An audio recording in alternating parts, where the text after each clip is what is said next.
Bem-vindos ao canal Paradoxo da Física. Nossa aula de hoje é conteúdo sobre ímãs, magnetismo e ímãs. Espero que vocês gostem e tenham uma boa aula.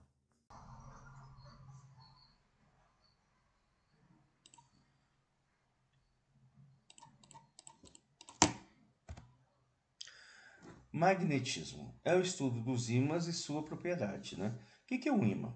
Um ímã é um material ferromagnético que possui duas polaridades, polaridade norte e polaridade sul. Então aqui nos desenhos a gente consegue visualizar essas duas polaridades, norte e sul. Norte e sul.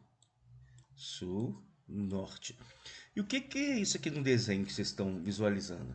São limalhas de ferro. Elas acabam formando linhas de indução magnética. Essas linhas de indução magnética, elas saem do norte em direção ao sul. Tá? E por que as limalhas de ferro acabam formando essas linhas de indução? Porque o ferro é um material ferromagnético, que possui altas propriedades magnéticas. Tá? E o que são os ímãs? Qual que é a função de um ímã? Os ímãs são corpos que possuem a capacidade de atrair ou ser atraídos por alguns corpos metálicos, como ferro, cobalto, níquel e algumas ligas de metal, ligas metálicas. Eles são empregados em quase todos os dispositivos elétricos e eletrodomésticos, como computador, notebook, impressora, geladeira, televisão, furadeira. E como que funcionam esses ímãs? Eles são constituídos por átomos dotados de prótons, de elétrons e nêutrons. Esses elétrons em seu interior, eles possuem uma propriedade conhecida como spin. Aquele spin lá da química, que vocês já viram em química, que possibilita que eles rotacionem em torno do seu próprio eixo. Quando eles rotacionam na mesma direção, ocorre a produção do seu campo magnético, já que as cargas elétricas geram campo magnético. É isso que faz que alguns objetos sejam atraídos pelos ímãs. E a gente tem dois tipos de ímãs: os ímãs naturais e os ímãs artificiais. Os ímãs naturais são aqueles que existem na natureza, não sendo fabricados pelo homem, como é o caso da magnetita, uma rocha vulcânica formada por óxido de ferro. Essa magnetita foi encontrada lá na Grécia, antigamente. Bem antigamente. E os ímãs artificiais são aqueles fabricados pelo homem através da imantação. Eles podem ser fabricados com óxido de ferro, carbonato de estrôncio e bário. Tá? Continuando. Eu falei já no slide anterior que o ímã possui duas polaridades. Então agora vamos destrinchar isso, polaridade norte e polaridade sul. O que é importante aí? O importante é lembrar que os opostos se atraem. Se os opostos se atraem, mesma polaridade, ocorre um fenômeno que a gente chama de repulsão. Então, polos do mesmo nome se repelem e de nomes contrários se atraem. Então, norte com sul, atração. Então, eu tenho duas forças de atração. Ó. A força de um ímã no outro, do outro ímã no primeiro.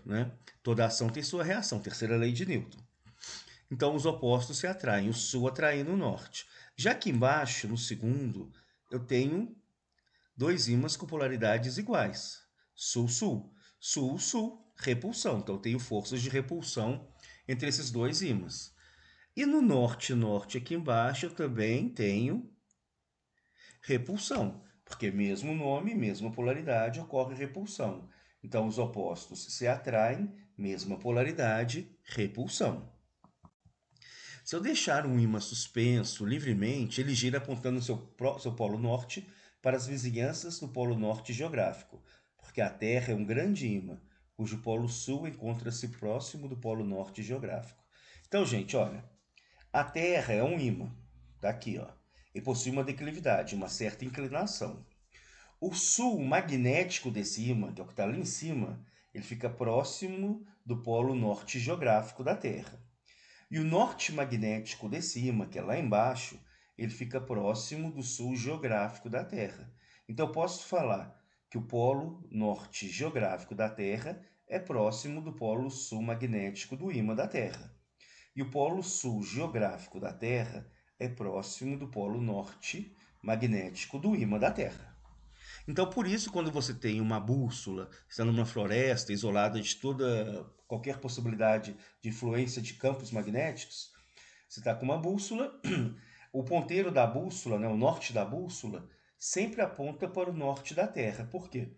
O norte da bússola é o norte magnético dela. O norte magnético vai ser atraído pelo sul magnético da Terra. O sul magnético da Terra está onde? No norte geográfico da Terra.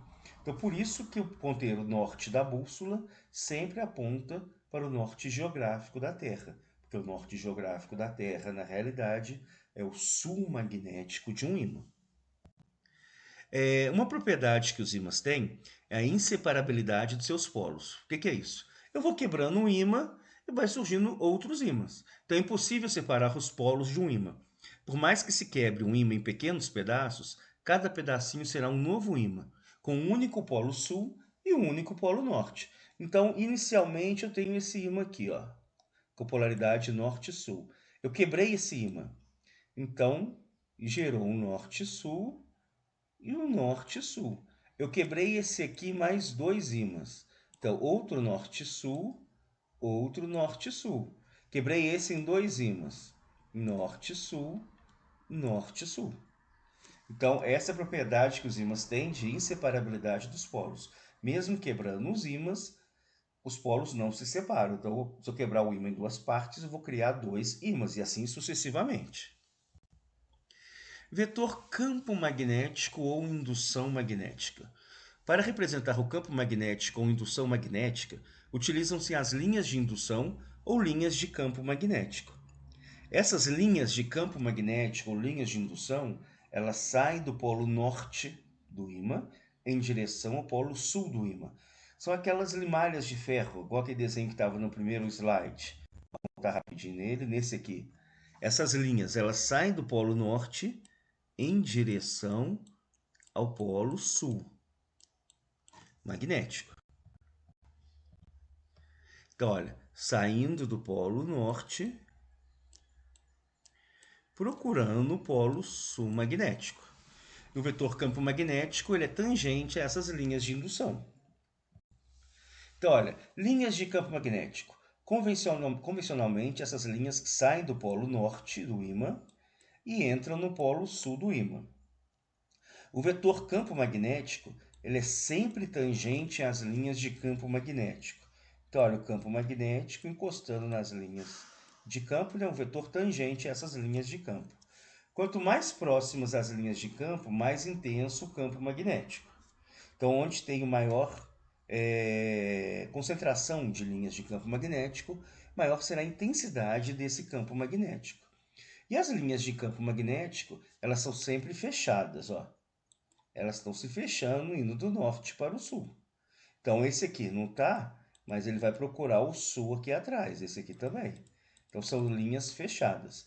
Nesse esquema que a gente está aí, nesse desenho, a gente chama essas linhas de linhas radiais, tá? É como se fosse um raio de uma circunferência, né? Está descrevendo um raio aqui. Então, são linhas radiais. Por que eu estou falando que essas são linhas radiais? Porque eu também posso ter linhas paralelas, que é quando o campo magnético é uniforme. Então, o campo magnético uniforme é representado por linhas de campo magnético paralelas e equidistantes. O que é equidistantes? É a mesma distância uma da outra. Então, toda essa região aqui das linhas de campo magnético, o módulo desse campo tem sempre o mesmo valor. Então, ele não sofre nenhum aumento e nenhuma diminuição, ele é sempre constante. E as linhas elas saem do polo norte de um ímã em direção ao polo sul do ímã. Então, essas são as linhas de campo magnético, no caso de um campo magnético uniforme. Quando não é uniforme, as linhas são radiais, que seria esse desenho aqui de baixo. Tá?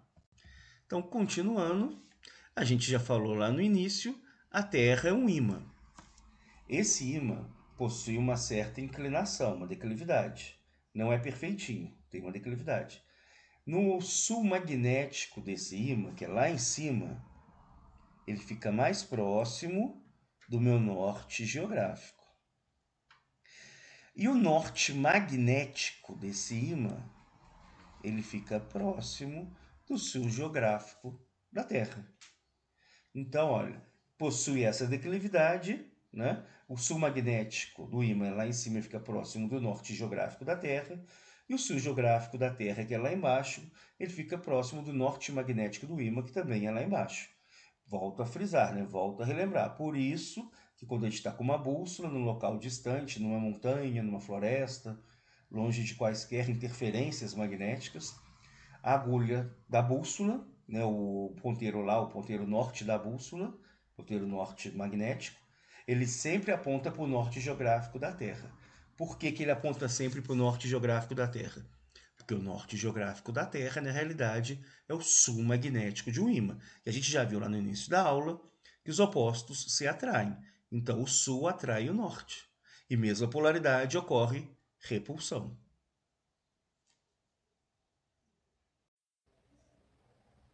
Espero que tenham gostado da nossa aula sobre ímãs. Deem um like lá no canal, voltem sempre e até a nossa próxima aula.